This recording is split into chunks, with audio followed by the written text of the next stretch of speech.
musim dingin atau kelembaban tinggi ini menjadi salah satu musuh utama dari ternak ayam kampung.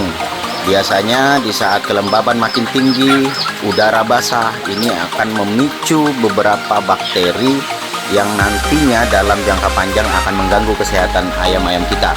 Apa yang perlu dilakukan? Simak terus. Oke, bosku.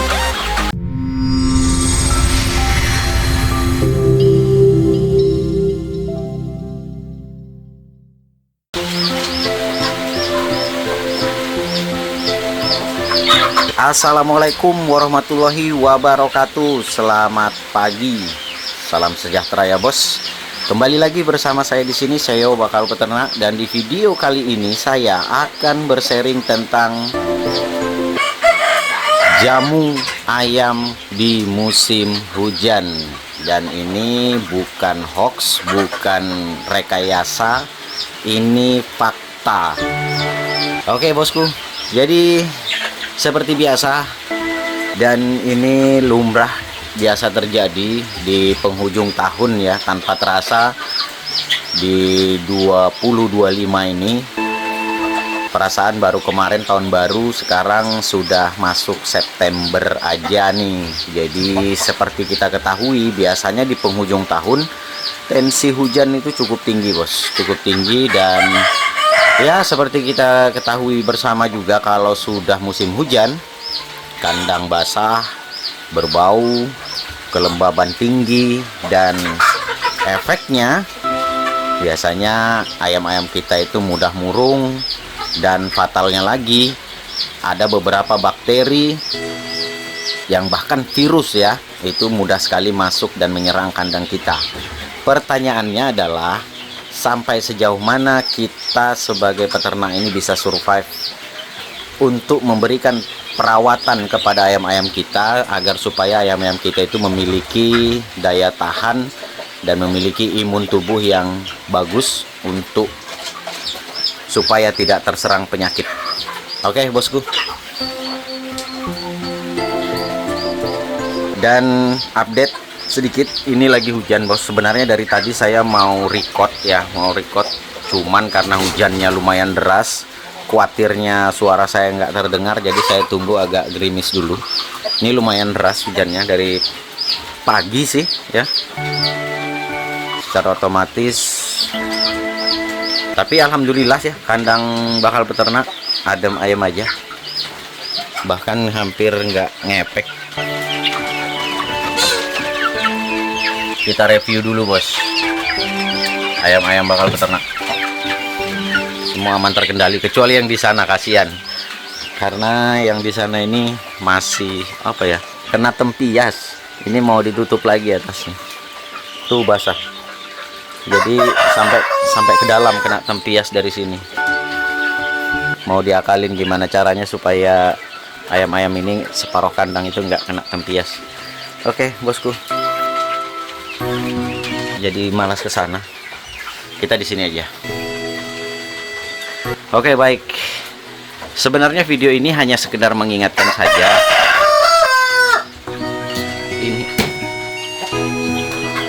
Hanya sekedar mengingatkan saja bahwa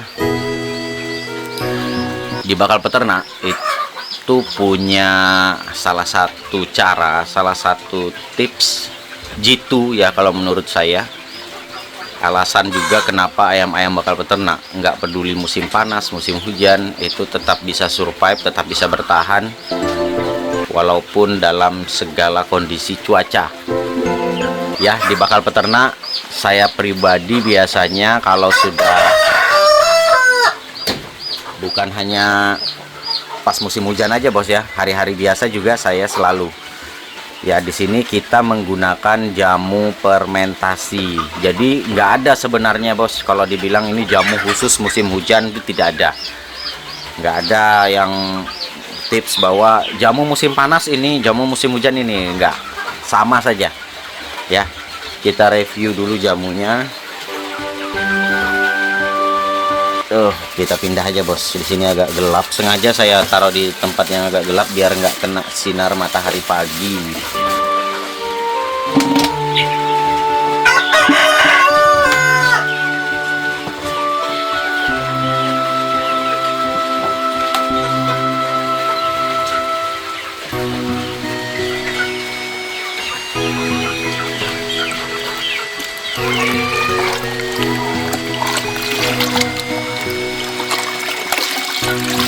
Nah, ini bos, dengan cara ini bakal peternak membuat ayam-ayam kita di bakal peternak ini bisa survive dari segala cuaca.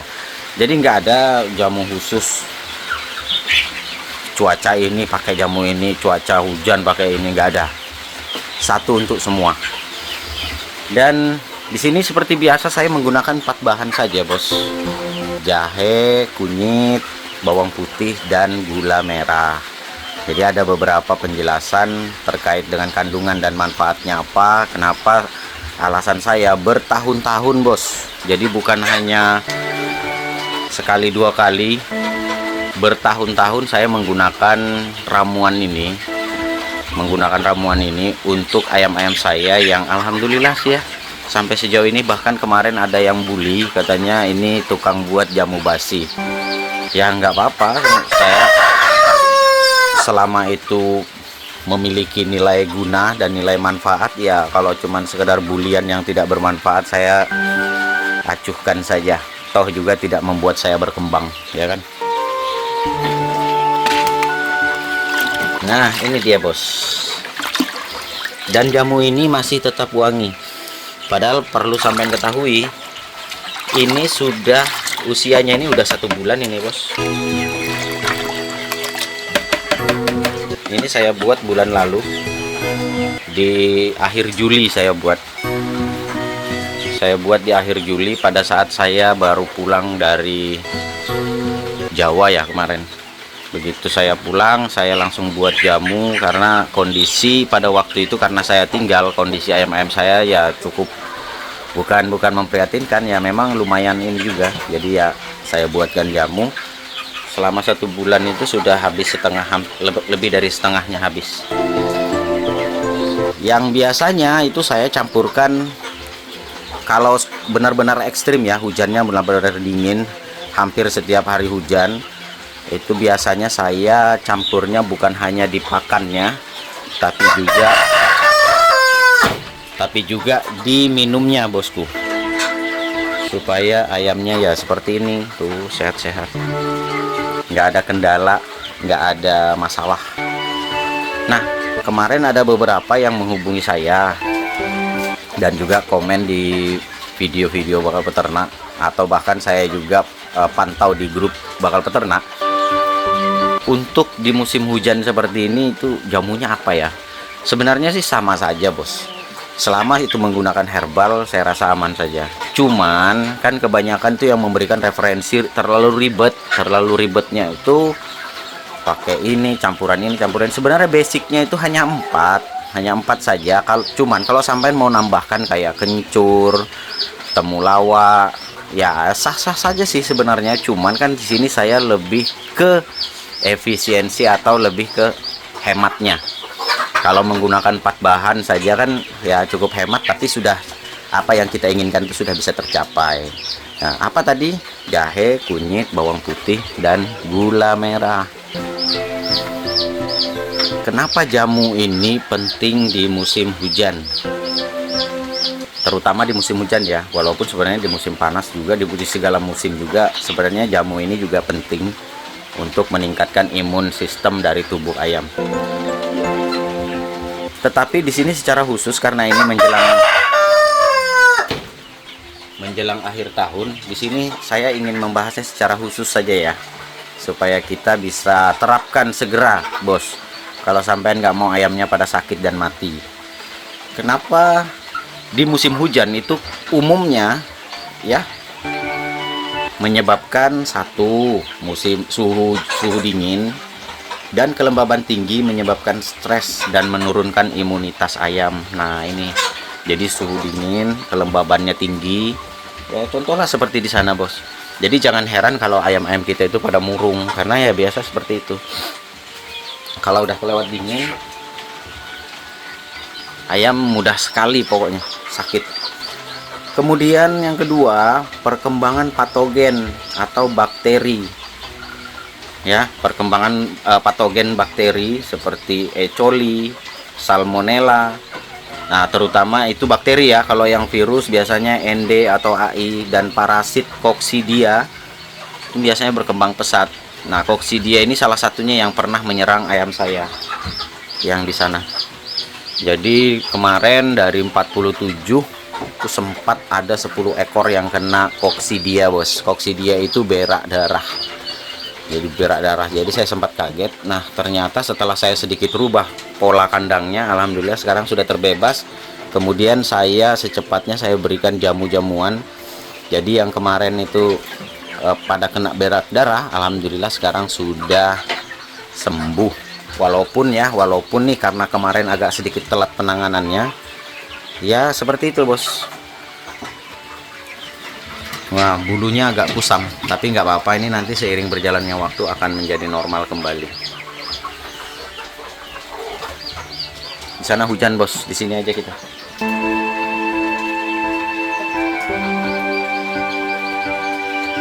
Selanjutnya yang terakhir, liter basah meningkatkan resiko penyakit pernapasan, CRD, senot, dan pencernaan, berak kapur, dan diare. Wah, ini jadi kalau umpamanya ini sebenarnya banyak sekali yang menanyakan berak kapur, berak darah, diare ya ayamnya, kemudian pokoknya intinya permasalahan dalam pencernaan. Saya selalu tekankan yang pertama kali saya tanyakan kembali itu adalah bagaimana kondisi kandangnya, karena ya itu tadi, kalau dia basah, lembab, kemudian berlumpur, karena hal-hal yang seperti itu sudah pernah saya alami, bos. Sudah pernah saya alami, makanya saya tahu betul kondisinya. Jadi kalau sudah kondisi berlumpur, kandangnya basah, kelembaban tinggi, dan di situ juga ayam, itu sudah alamat, sudah itu. Jadi jangan sampai tanyakan kenapa kok berak kapur, ya lihat dulu kondisi kandang di tempat sampean. Kalau kondisinya kering, bersih, wah itu kan nggak mungkin ayamnya tiba-tiba kena itu. Nah, fungsinya kenapa nih? Ya kalau tadi saya bilang jamu bakal peternak itu sebenarnya satu untuk semua. Jadi tidak ada terkhusus untuk ini tidak. Jadi sekali buat itu untuk sepanjang masa, untuk sepanjang tahun. Habis buat lagi, habis buat lagi. Biayanya juga murah.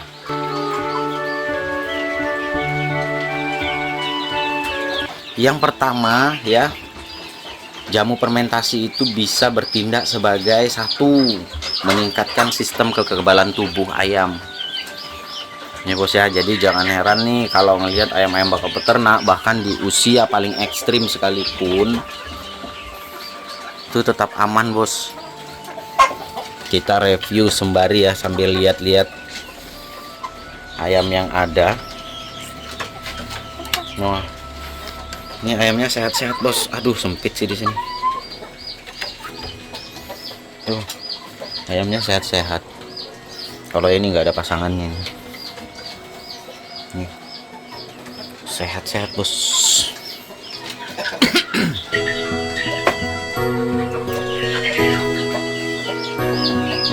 Yang kedua, prebiotik dan probiotik menyehatkan saluran pencernaan. Nah, dari awal video sampai ini saya selalu menyinggung tentang pencernaan karena memang selalu erat kaitannya, bos. Udara basah, kelembaban tinggi itu erat kaitannya dengan pencernaan. Karena ya seperti kita tahu lah, ayam ini kan kayak apa? Pemakan segala.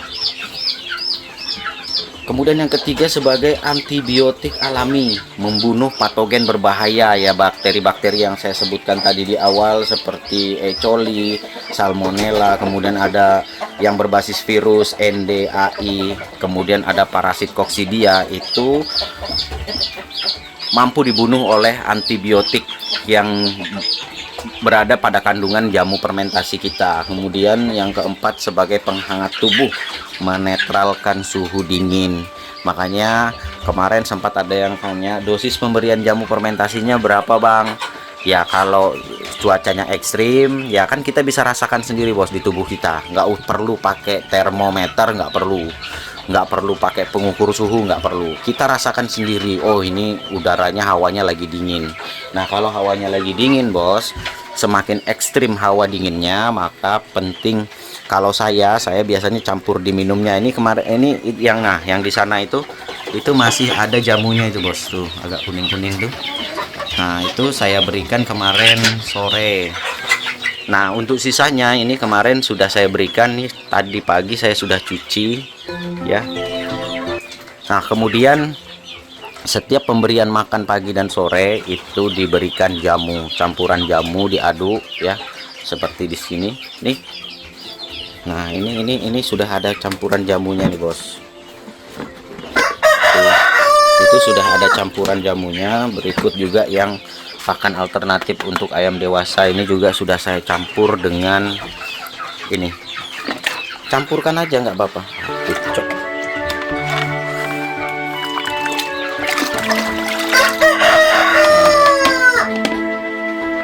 Dicampurkan aja, Bos, nggak apa-apa. Dicampurkan karena ini juga mengandung probiotik.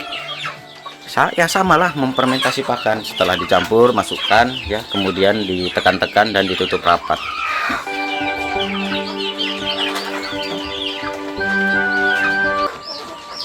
Mengenai dosis, biasanya saya selalu memberikan dosis 1:1. Jadi kalau 1 kilogram, kalau yang saya buat di ember ini, 1:1, Bos.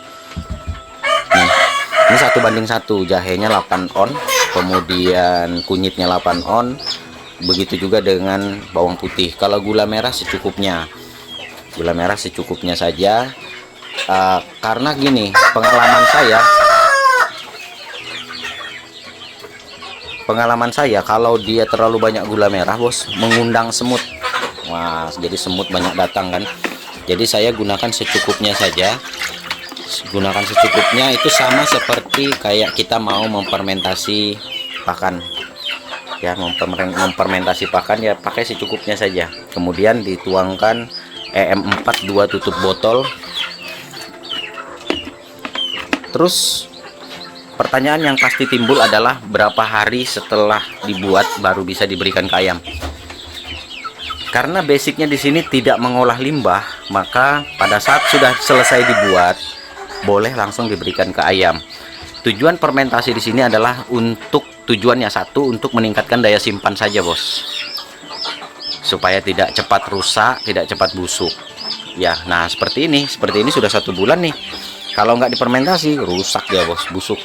Jadi fermentasi ini adalah salah satu cara untuk meningkatkan daya simpan supaya pembuatan jamu ini bisa kita buat dalam jumlah banyak. Nah, jadi tinggal menyesuaikan saja. Kalau umpamanya ayam sampean itu populasinya ratusan hingga ribuan, maka buatlah menyesuaikan sesuai dengan jumlah ayam.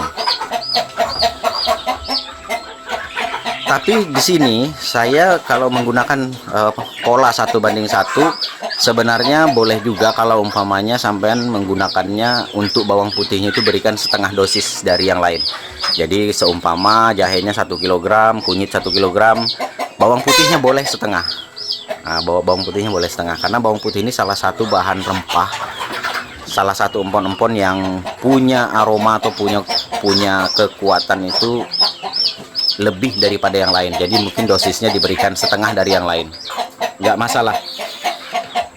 Kemudian langkah-langkah membuat, supaya jangan bingung, di video ini saya buatkan satu paket komplitnya aja ya. Tapi di sini hanya full teori aja, Bos, full teori. Mudah-mudahan sampai bisa aplikasikan. Jadi caranya adalah saya tidak menunjukkan ya. Jadi saya tidak menunjukkan, nggak sempat, Bos. Sudah mau buat lagi untuk bahan video ya udah terlanjur buat. Yang pertama itu dihaluskan. Sampean boleh pakai parutan, boleh juga pakai diulek. Jadi kalau diulek ini kan pakai tenaga, diparut juga pakai tenaga. Saya di sini biasanya pakai cara yang paling simpel. Saya biasa menggunakan blender atau menggunakan yang pakai pisau itu ya. Saya biasanya menggunakan itu. Kemudian setelah dia dihaluskan, kemudian diberikan air. Air yang digunakan saya biasanya kalau untuk 8 on itu untuk 1 ember ini, atau 1 kilo ya untuk 8 ember ini. Untuk 1 ember itu kapasitas 20 liter. Boleh lebih, boleh. Umpamanya sampean ada wadah yang kapasitas 25 liter, boleh. Sebenarnya ini agak kental nih, Bos. Kemudian diberikan air. Apakah perlu disaring? Ya silahkan. Tapi kalau saya enggak. Biasanya kan karena pencampurannya di pakan, nanti ampasnya itu setiap kali mau pemberian diaduk supaya nanti ampasnya biasa ikut termakan sama ayam-ayamnya tanpa perlu diloloskan lagi. Inilah yang membuat ayam-ayam saya dalam jangka panjang itu sehat-sehat bos, dan biasanya tidak cacingan. Karena kelihatan tuh bos, ayam kalau cacingan tuh susah gemuknya. Nah ini contoh ya, kita bisa lihat. Ini yang 1 bulan up menjelang 2 bulan. Nah sampai bisa lihat.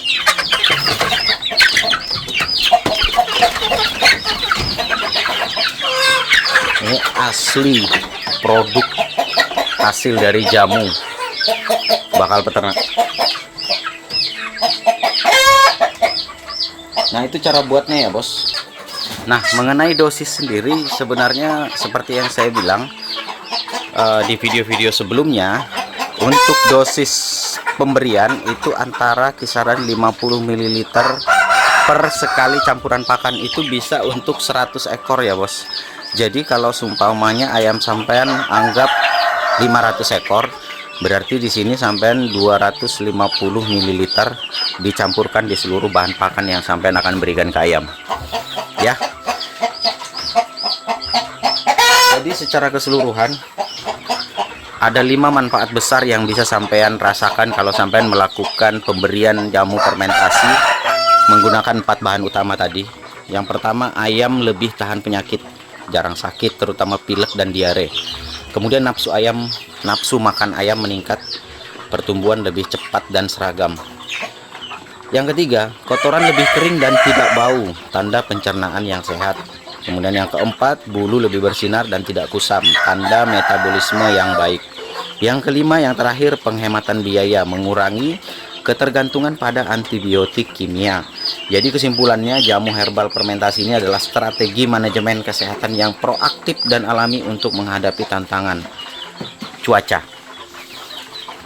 Kombinasi kekuatan herbal dan teknologi probiotik menghasilkan suplemen yang sangat efektif untuk meningkatkan vitalitas, daya tahan tubuh, dan kesehatan pencernaan ayam, yang pada akhirnya akan meningkatkan performa peternakan secara keseluruhan.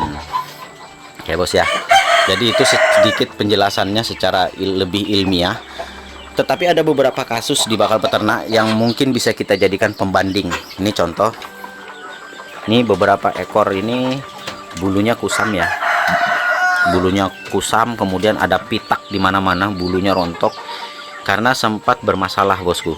Sempat bermasalah terutama pada saat proses adaptasi awal kandang ini dibuat. Jadi pada saat awal kandang ini dibuat itu tanpa liter, sehingga yang terjadi ayamnya semua bermasalah. Makanya bulunya kusam, kemudian ada beberapa yang pitak. Tapi ini sementara dalam proses pemulihan dan sudah ada beberapa ekor yang menunjukkan tanda perubahan yang bagus, perubahan ke arah yang positif. Nah, sementara yang sehat kemudian yang tidak bermasalah, tanpa masalah, sampai bisa lihat sendiri ya. Ayamnya rata-rata bulunya halus, bersinar ya. Lebih prima lah ya ketimbang yang di sana. Di sana masih masa pemulihan. Kemudian yang ini yang usia 1 bulan up. Yang 1 bulan up ini yang lebih bagus ya. Wah, ini sampai bisa lihat sendiri, sehat-sehat ya. Jadi kalau dia lebih prima tanpa masalah itu kelihatan bos, dibanding yang di sana tadi ya. Nah ini sampai bisa lihat sendiri, ini lebih prima kondisinya. Nah, terutama yang di sini bos. Sebenarnya yang di sini ini sudah masuk masa panen, tapi saya belum ini karena saya masih memilih bakal indukannya. Kalau pejantannya sih kemungkinan pasti dijual nih. Tapi untuk 4 indukannya, 4 betinanya ini kayaknya jadi bakal indukan, bakal peternak yang baru nih. Gelap nggak sih? Gelap ya. Nah ini bakal indukan kita ke depan. Usianya sudah 4 bulan berapa hari? 4 bulan mau seminggu, 4 bulan seminggu. Karena bakal pengganti indukan kita. Nah ini yang selisih sebulan, lebih mudah. Di sini ada berapa betina? 1 2 3 4, ada 4 betina di sini.